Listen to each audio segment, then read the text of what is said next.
Hey there! Thank you for tuning into DuckBricks. I'm Chris, and today we have yet another episode of Bionicle Fanon Reviews, where I review the fan-created, canonized Bionicle models. These are not sets, but instead they are models created by fans that have been officially accepted into the Bionicle Generation 1 storyline, either via official LEGO contests like a Rahi or Dark Hunters contest all the way back in 2004-2005, or the more recent TTV canonization contests, which are actually still ongoing and currently being approved by Greg Farshti, who is now essentially the herald of the Bionicle storyline. Today we have a very interesting pick. We are actually moving away from the Matoran universe and taking a look at one of the few Barra Magna Glatorian inspired canonized models.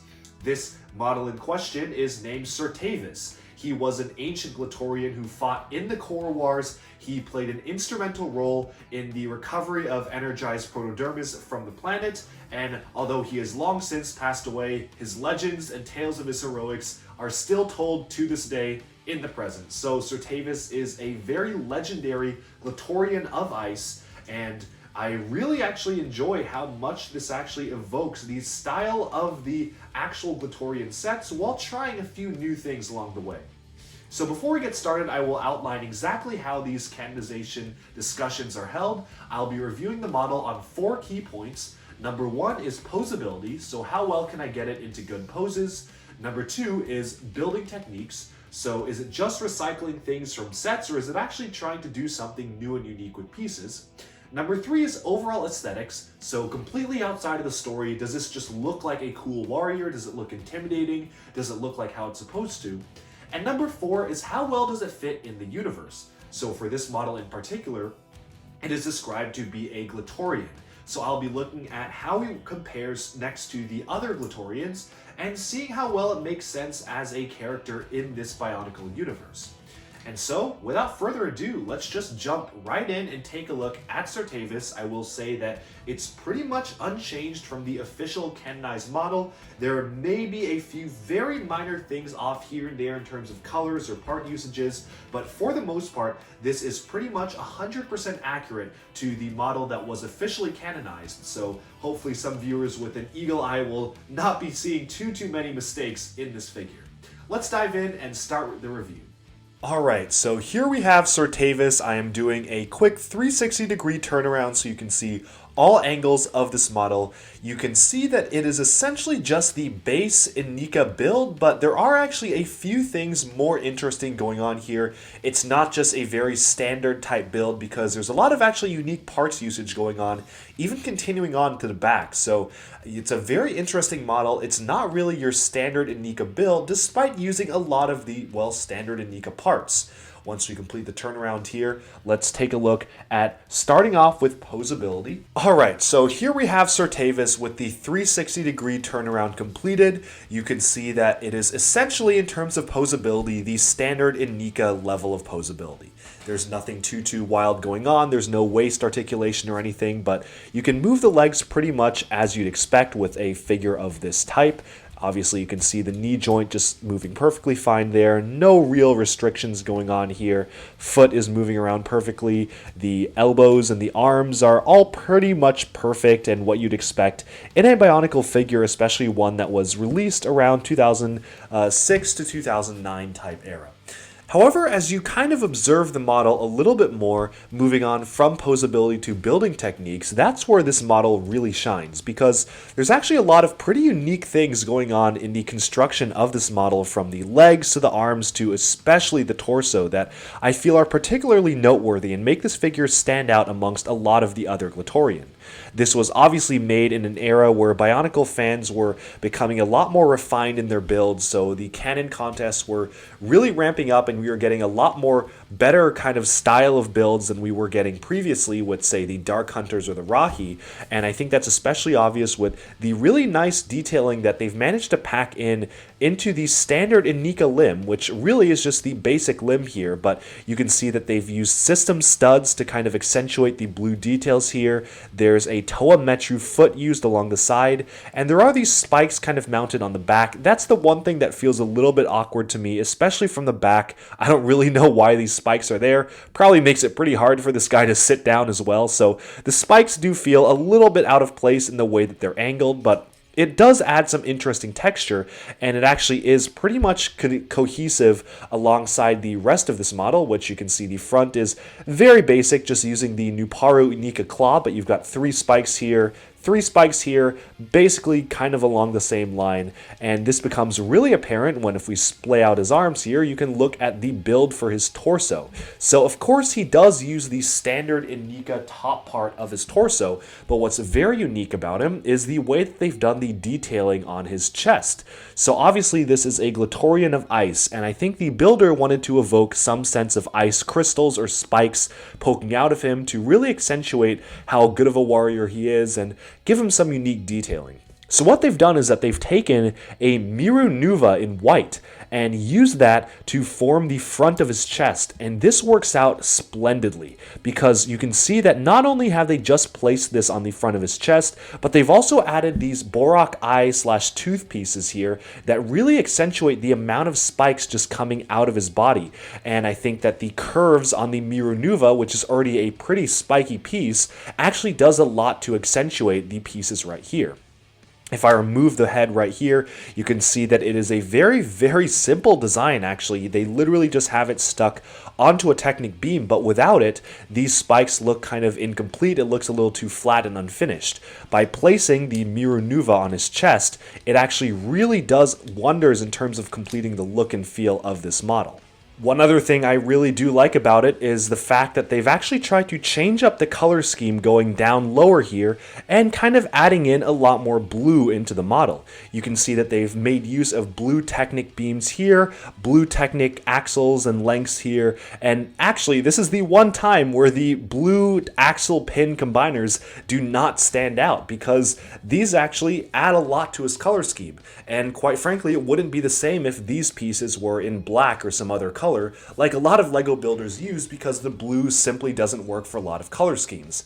For this model though, the blue fits in perfectly, and having those axles in blue actually make it look a lot better because you've gotten blue as an accent color here.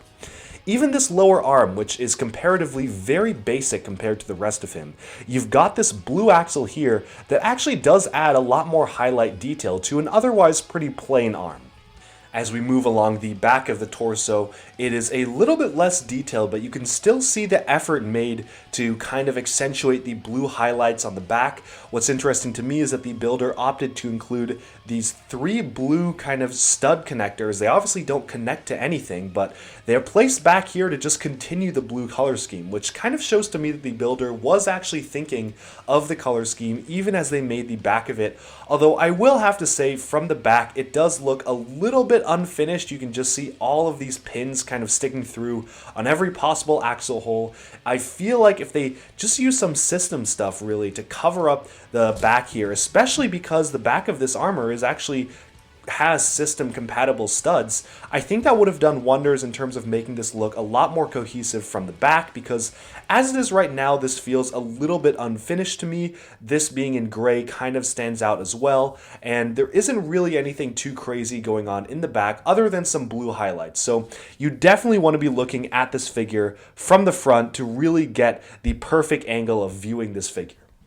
What's interesting about the head is that the parts usage here, oh, there goes the mask, it does tend to pop off a little easily if you put your fingers in the wrong place, I will say that. But what's interesting about the head is that obviously a lot of the Glatorian used helmets and they were not wearing masks, and that allowed the builder to define a very unique look for this guy's head. For those of you who do not know or are not aware of this piece, and I certainly had to be refreshed of what exactly it was, this is a motorcycle fairing that is used in LEGO Juniors or 4+ sets back around 2004 and 2005.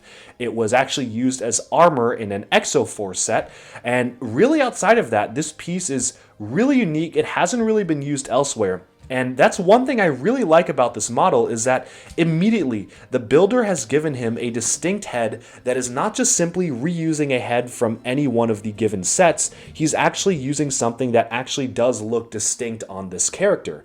And that's something I feel is a big accomplishment because especially when you get into the later years, a lot of the canonized models had to use heads that were essentially the same ones that were used in sets. And it was basically impossible to look at the model and not think of the actual set that it came in if you just looked at the head and realized that the head was exactly the same. For example, the Tobduck model uses Huki Anika's head, and since he basically has to stick to that gunmetal gray color scheme, you can't help but think of Huki Anika when you look at Tobduck. That's not the case here, because it actually does use this unique head mold, which has not been used in any Bionicle set, so it actually gives it a completely refined and a distinct look and feel. So that's one parts usage that I really love about this model. Moving on to the arms, the upper arms are a little bit more interesting, although this building technique is a little bit fragile. Essentially what the builder has done has stuck a 1x4 LEGO system plate underneath this armor piece here. It's pretty loose, it can very easily come out if you're not careful with it, so it's not a great building technique, but again, it's something unique that really no other Bionicle model ever did, and that gives us a lot of unique shaping. You can see it's kind of wobbly here if you mess around with it, but for the most part it stays in, and I do like the use of that blue LEGO stud piece to kind of continue the blue color scheme here.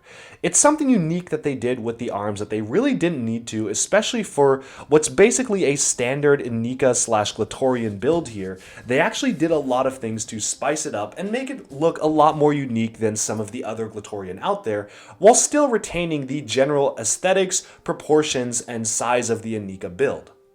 That being said, when we move on to his weapon, there unfortunately isn't really anything special at all going on with the sword here. It's made with very basic and standard pieces, just the Krika leg in silver, and just another claw piece. There's nothing really too crazy or innovative going on with his weapon, although the one thing that I do like about the parts usage here is that these spikes sticking out, again, evoke these spikes on his legs, his upper legs, and the main torso itself. So again, going back to what I said about the aesthetics of this character being very quote-unquote spiky and jagged, that really continues onto his sword. So I do think that while the sword is very simple, it's basically as good as it had to be, and the use of the piece here definitely elevates it to continue along with the rest of the model's aesthetic.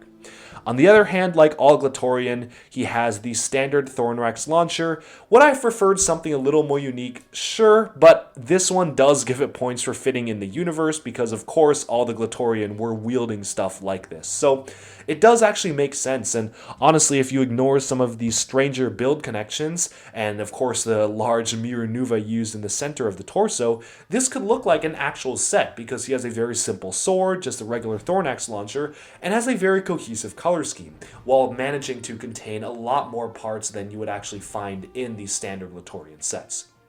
But speaking of those standard sets, let's now zoom out and take a look at how this model compares alongside some of the other Glatorian of Ice, and how well it fits in the Bionicle universe and the world of Barra Magna in general. Alright, so moving into the final point, I have brought alongside two fellow Glatorian of Ice alongside Certavus. On this side we have Strack, and here we have Gelu. So the one thing that you'll immediately notice is that the other Glatorian of Ice really emphasizes this sort of transparent lighter blue color. You can see it emphasized on the tips of the blades, and the ice spikes, and the weapons, and even their headpieces all use this kind of lighter blue, almost like a frosted blue color. Unfortunately, parts don't really exist in just that color alone, and most of these parts were dual molded in silver or white in that lighter blue color. So I feel like given the parts that were available to the builder, they did the best they could to replicate that kind of feel with the standard Mata blue color used all throughout this build here. While it does stand out a little bit when compared to the other Glatorian of Ice, it's not too noticeable, and keeping the part restrictions in mind, it's honestly not that big of a deal to me, although it is something I do have to point out. The other thing is that this Glatorian does not actually include the ammo or health bar counters, whatever these Glatorian game spinner things were. I don't think it needed to, but I know some people do integrate them in their Glatorian mocks just to really make it feel like a set, but I honestly feel like it didn't need it. The other thing is that if we look at the color schemes of these two Glatorian sets compared to this one in particular is just purely white, silver, and Mata blue. Although these other ones actually do try to include different shades of blue. So for example, Gelu focuses primarily on the dark blue color, white and silver, while Strack focuses on some dark blue, but some of this medium blue as well as of course the white and the light blue color here, while omitting really any silver on the model. So I do feel like there is a gradient of different shades that Ice Glatorian can be, and this one definitely fits in and feels realistic alongside them. And of course, the fact that it is built with the almost standard Inika build really does actually help it fit in with the rest of these models. And again, if you look at them from a distance, they look like they're part of the same tribe. They look like they all have about the same height, the same build. It makes sense that these people would exist in the same world. I think the really cool thing that they did actually is that obviously these arms are simplified, they're just the Metru leg pieces, but both of these Ice Glatorian use the Metru leg piece as their lower arm. So there is a bit of visual consistency there, although again, like I mentioned in the review, the builder for Certavus actually tried to spice things up a little bit and included the white Borak tooth or eyepiece with the blue axle pin to just add a splash of color amidst the arm. But setting aside these two Glatorian, let's just take a look at Certavus himself and see how well he stacks up as a model. So starting off with point number 1, which is posability. I'm a little bit mixed on this one because obviously it's the Inika build. I mean, you can pose him well, he's not going to fall over, but there's nothing too interesting going on. And I feel like I have to judge this on a slightly different metric than I judge, say, some of the other builds because of course, there's a ton of Dark Hunters out there that are a lot more unstable, but are trying a lot more new things with the posability. This one plays it safe, and rightfully so, because it does have to stick with the Glatorian aesthetic, but I can't help but feel like there was something a little bit more interesting that could have been done, because if you're getting a mock canonized into the story, I feel like it'd be kind of fun to try to include as much posability and articulation as you can, while making it still stable. I'm sure that mockists out there have figured out a way to give the Inika build some waist articulation. I'm almost certain someone's figured out a way to make that work with friction and to make it actually look well in a model. That was one thing that this, of course, doesn't have. Can I expect it to have waist articulation? No, but at the same time, it's a pretty basic build, and there isn't really anything too crazy going on with the way that this is built. So I'm going to have to give this one a 7 out of 10 in terms of posability. Yes, you can get into cool poses. Maybe it's a little bit harsh because obviously he's not going to fall over unless you go too crazy with it. But then again, I was kind of expecting something a little more unique than just an Inika build. So that's kind of where I'm going for with posability. That being said, as we move on to building techniques, while the amount of posability is essentially the same as an Inika build, the building techniques certainly are not, because obviously you have this spiky detail with the great parts usage of the Miru Nuva in the center chest plate here. You've got the spikes continuing alongside with the Borak tooth and eyepieces here, and you even have some really great attention to detail by using the blue pins to accentuate the lower arms. Even the legs use some LEGO system studs, and you've got some LEGO system builds alongside the side of his armor here too. So it's obviously doing something a lot more unique than, say, the standard Glatorian. It's not just using the prefab armor pieces, but it's actually trying to come up with a own unique flair and style of the armor itself. And for that, I think building techniques gets an 8 out of 10. Sure, it's a standard Inika build, but there's actually a lot more going on in the torso than you would expect. And while it's nothing along the likes of, say, an Artaka model or even Hellerix, which go really crazy in terms of the detail that's packed in, it's an Inika build that's been spruced up a little bit, and for that I do appreciate it, especially because a lot of times the Inika build can start feeling relatively stale from set to set. This one actually spices things up with the torso here, and that's one thing that I really do like, is how the torso is built. As well as, of course, this very smart parts usage for the head helmet here, using the very unique Junior's motorcycle fairing part, was a brilliant move and makes him stand out alongside a lot of the other Bionicle models. So for that, I'm going to give that one an 8 out of 10 on building techniques. But now moving on to aesthetics, there are some things that I really do like about this build and some things that I feel could be improved a little bit. Obviously, as I mentioned before, the front of the torso is really great. I love the parts usage of the Mirror Nuva to act as spikes kind of sticking outwards along his torso. But then you get to the back and it feels almost unfinished, like there was something else that was going to be put here to cover up all of these black Technic pins. And that's a bit of a downside to me aesthetics-wise. The other thing is that I feel like the placement of these spike pieces are a little bit strange and impractical. I don't know why he would have spikes there, because it's not like having spikes that stick out of the back of your legs really serve any major combat importance. Just would make it hard for you to sit down. And the spikes and the angle that they're positioned really feel quite impractical to me, especially at this angle. I feel like there is something a little bit better that they could have done with this specific piece to make it blend in a little bit better with the rest of the model. Of course, the sword is very plain, although the aesthetics do fit with the rest of it, and it does actually have some unique parts usages that really make it stand out aesthetics-wise along the arms.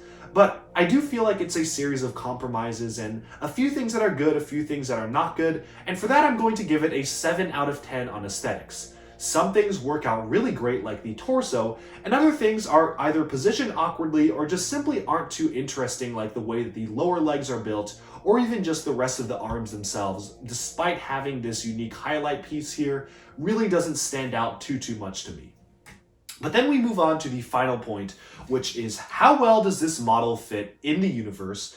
And I'm going to have to say that this one, I mean, bringing back these two other Glatorian of Ice, it fits in reasonably well. And the reason I say that is that obviously it doesn't have this lighter blue color of ice that a lot of the models had used in their advantage, because of course it doesn't have any dual molded pieces made specifically for it. The builder had to compromise by using just the regular Mata blue pieces to kind of signify this color. That being said, while I understand the compromise having to be made, it does make him feel a little less armored up than a lot of these other characters. It makes it feel a little bit more out of place, although it does make up for that by accentuating the body and the legs and the sword with spikes. So it's a bit of a mixed bag. I'm going to say a 7 out of 10 in terms of believability in universe. There's a lot of things it does right, and of course, using the Anika build, while it is not too interesting, does make it fit in well with these other characters. I think the lack of having these unique color of pieces and the general strangeness in terms of some shaping on the back here, and the fact that it really uses this Mata blue color scheme, which doesn't really fit in too well with the other Glatorian, that kind of makes it stand out to me just a little bit, but it's not a big deal, which is why it's getting a 7 out of 10, which is pretty good in my book for essentially what's an Anika build that's been embellished on. But that about wraps up our review of the ancient Glatorian of Ice Certavus. What do you think about this model? Are any of you planning on building this on your own, or maybe you do have this built? If so, what do you think of it? And what are your thoughts on using the standard Anika build for a canonized model? Would you have wished that they went a little bit more crazy with the building techniques? Or are you happy because that does make it fit in a little bit better in universe? Let me know down in the comments below, and as always, leave your suggestions on what you want to see reviewed next. I'm reviewing every single canonized model that has instructions available, so stay tuned for that, and looking forward to next time. I'll be taking a look at all sorts of Dark Hunters, Rahi, and even some more obscure stuff like the Paraka Fusion and stuff like that. So very excited to put out some more reviews, and thank you all for tuning in to Duck Bricks. Stay tuned for next time, and bye-bye for now.